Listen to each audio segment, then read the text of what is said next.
Fala galera, nós vamos abordar hoje os órgãos vegetativos, tá? Quem são os órgãos vegetativos? São aqueles órgãos que mantêm o vegetal vivo, tá? Então eu estou especificando raiz, caule e folha, tá? Então esses órgãos vão manter o vegetal ali vivinho. Pô, flor, semente e fruto também é importante? Sim, mas está ligado mais à reprodução, então eu vou chamar de órgãos reprodutivos. A gente vai separar os órgãos vegetais em órgãos vegetativos e órgãos reprodutivos, beleza? Então vamos aprofundar aí nos órgãos vegetativos, pessoal.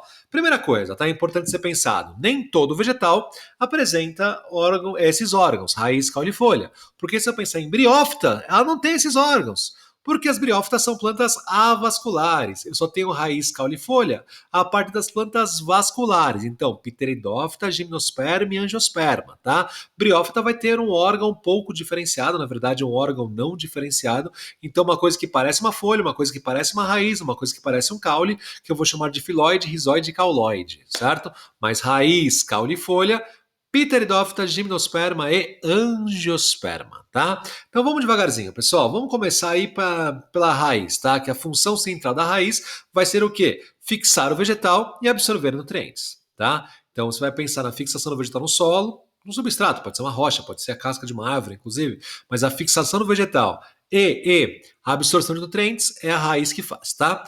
Como que é a raiz, pessoal? A raiz, na verdade, ela vai ter algumas zonas importantes, algumas áreas importantes. Eu peguei aí a pontinha de uma raiz, tá? O que a gente está vendo, galera? Eu vou ter a zona meristemática, que é a região onde a raiz vai sofrer diversas mitoses, então é a região onde ocorre muita mitose.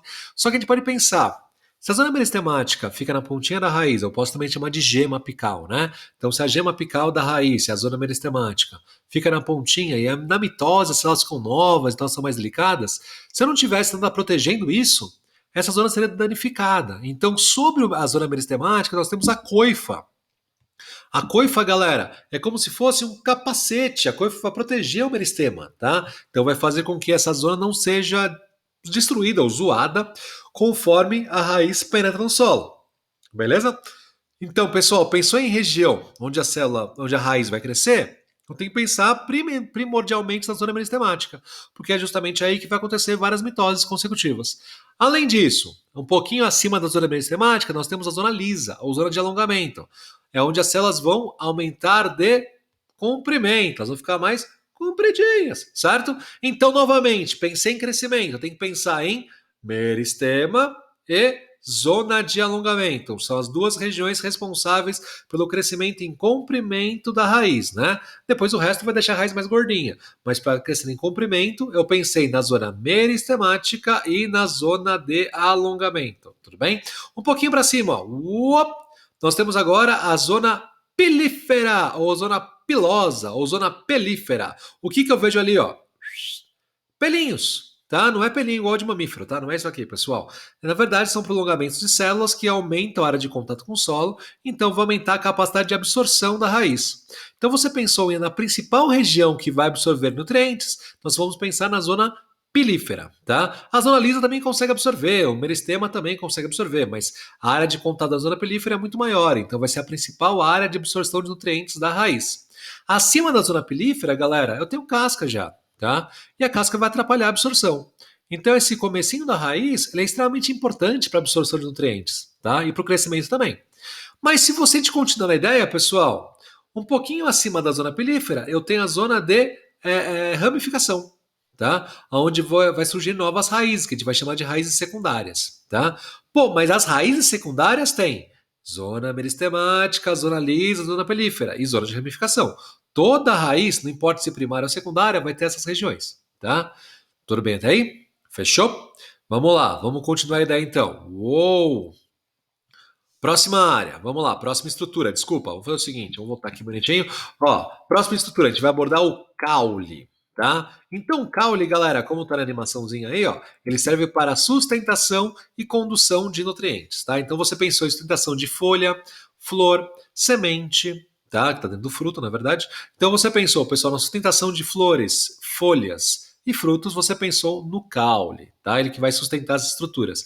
E o caule também vai transportar os nutrientes da raiz para as folhas e das folhas para a raiz, tá? Via vasos condutores, via esses feixes de vasos, né? Então nós vamos observar o pessoal o quê? Xilema e floema, tá? O xilema está levando a seiva bruta para cima em direção às folhas, né?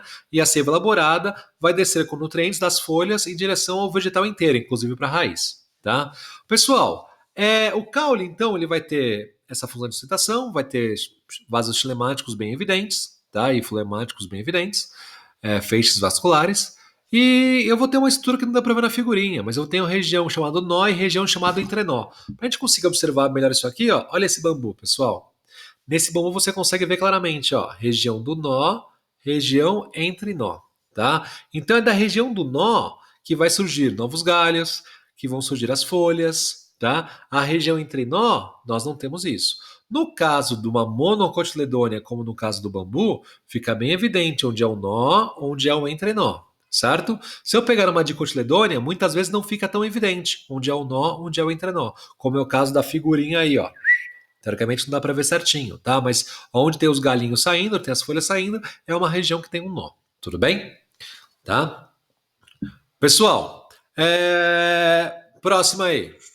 Folha, né? Deixa eu voltar aqui. Volta. Não volta aqui não, não quero esse, eu quero esse aqui. Vamos lá. Pessoal, folha, tá? A folha, ela é responsável pela fotossíntese. Então você pensou na produção de alimento pelo vegetal, você pensou na folha, tá? Então a folha, ela vai ter uma grande área aí de contato com a luz para conseguir fazer a fotossíntese. Tá? Óbvio que depende do ambiente, a folha pode ser maior ou menor. Se não faltar muita água, a planta pode ter folhas grandes. Se faltar água no ambiente, a planta normalmente tem folhas menores. Tá? Pessoal, mas o que observa aí da folha? Tá? Vamos lá. Opa, tô aqui. Ó. A folha. Tá? O que a gente consegue observar, pessoal? A folha ela vai ter uma região que é uma região lisa, que a gente vai chamar de lâmina foliar. Essa região lisa, que é a lâmina foliar, é onde você tem a maior taxa de fotossíntese. Em outras regiões também pode acontecer, mas lâmina foliar é onde tem a maior taxa de fotossíntese, visto que não tem nada atrapalhando. Tá? Nós temos, além da zona lisa, né, a zona lâmina foliar, nós temos as nervuras. É justamente pelas nervuras, esses feixezinhos aí, essas risquinhas, que passa o xilema e o floema. Tá? Na verdade, o xilema vai chegando nas folhas e volta o floema com os nutrientes. Então, nós temos aí os vasos condutores nessas nervuras. Tá? Pô, mas sobre a nervura também tem ali um pouco de parênquima fotossintético. Né? Então, mesmo na região da nervura, nós temos um pouco de fotossíntese. Mas essa região aqui, ó, repara na figura de trás, pessoal. Essa zona aqui, ó, a lâmina foliar, como não tem vaso xilemático, tá marcado de branquinho aí ou escurinho, vai ser uma região que eu consigo fazer fotossíntese de boa, sem nada atrapalhar, tá? Mas as nervuras, a nervura em si não faz fotossíntese, mas sobre ela também nós temos parênquima fotossintético que consegue fazer fotossíntese, tá? Além disso, pessoal, além das nervuras, nós temos o pecíolo, que é o cabinho da folha, certo? Que vai segurar a folha. Tá saindo do nó, tá vendo? O pecíolo tá saindo do nó. Nesse nó, nós temos uma coisinha que vai envolver a folha, chamada bainha, tá? Nessa figura não consegue ver a bainha, porque nem toda a folha tem todas as estruturas que estão marcadas. E nós temos aí as espículas. As espículas muitas vezes estão ligadas à proteção da folha, à secreção de uma substância, certo? Mas é que tá. Uma coisa importante ser pensado, pessoal. Nem toda folha tem todas essas estruturas, tá? Então aí nesse caso não tem nem a bainha. Mas tem planta que não tem pecíolo, tem folha, né, que não tem pecíolo, tem folha que não tem espícula, tá? Então varia bastante. Mas isso seria a estrutura geral de uma folha. Lembrando que a principal função de uma folha é fazer fotossíntese. Fechou? Pessoal, para que eu quero abordar isso aqui? Para entender uma coisa que eu não falei na outra aula, galera. A diferença de mono e dicotiledônia, tá? Na verdade, para você entender legal a diferença de mono e dicotiledônia, o jeito mais legal, na verdade, é observar os órgãos primeiro, né? Então, o que é monocotiledônia e o que é dicotiledônia? Monocotiledônia são plantas onde a semente apresenta apenas um cotilédone, tá? Ah, complicou, professor. Cotilédone é uma folha simplificada do embrião que vai absorver o endosperma, que vai absorver os nutrientes. Mais simples ainda, vamos lá. Se você pegar uma sementinha e não conseguir dividir a semente em duas, Normalmente, uma semente que você não consegue dividir em duas é uma semente de monocotiledônea. Se é uma semente que você mexe e consegue dividir em duas, é uma semente de dicotiledônea, como é o caso, por exemplo, do feijão, da soja. Você mexe na semente e divide ela em duas. Então, na verdade, o embrião tem duas folhinhas simplificadas para absorção de nutrientes, para absorção do nutriente de reserva, né? Da semente, beleza? Do endosperma. Mas beleza, o milho você não consegue dividir em duas, então o milho é monocotiledônea, tá? Só que óbvio que a diferença não vai ser só aí na semente. Monocotiledônea e dicotiledônea tem a ver com a semente, mas nós temos outras diferenças, tá? Quais outras diferenças, galera? Observa ali a folha, tá? A folha de monocotiledônea tem nervuras paralelas, tá? Enquanto a folha de dicotiledônia tem nervuras reticuladas, né? Você consegue ver um monte de nervura bagunçadinha. Então, nervuras paralelas, monocotiledôneas. Nervuras reticuladas, dicotiledônia, tá?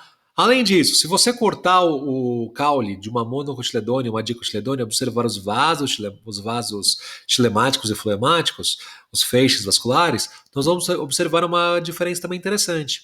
Em monocotiledônia, esses vasos ficam bem bagunçadinhos assim ao longo do caule, né? Você não tem uma organização dos feixes vasculares, né? Em dicotiledônia, você consegue ver uma organização clara dos feixes vasculares, onde o xilema fica por dentro e o floema fica por fora, né? Então você consegue ver bem certinho aqui, ó, xilema por dentro, floema por fora. Isso em dicotiledônia, monocotiledônia não, tá? A raiz, pessoal. Raiz de dicotiledônia é uma raiz pivotante, tá? Uma raiz que é onde você observa uma raiz central.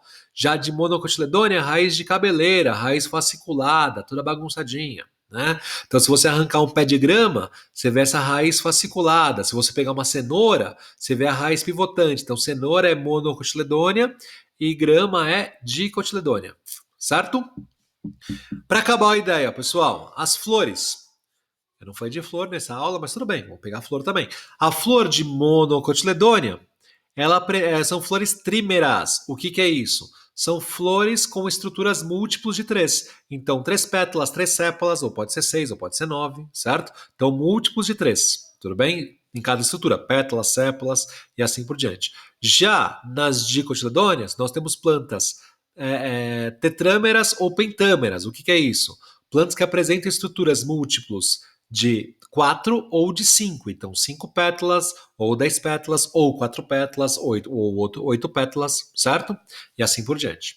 Beleza?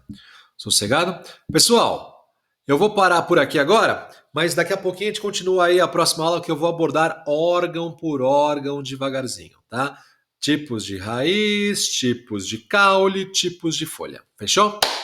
Falou.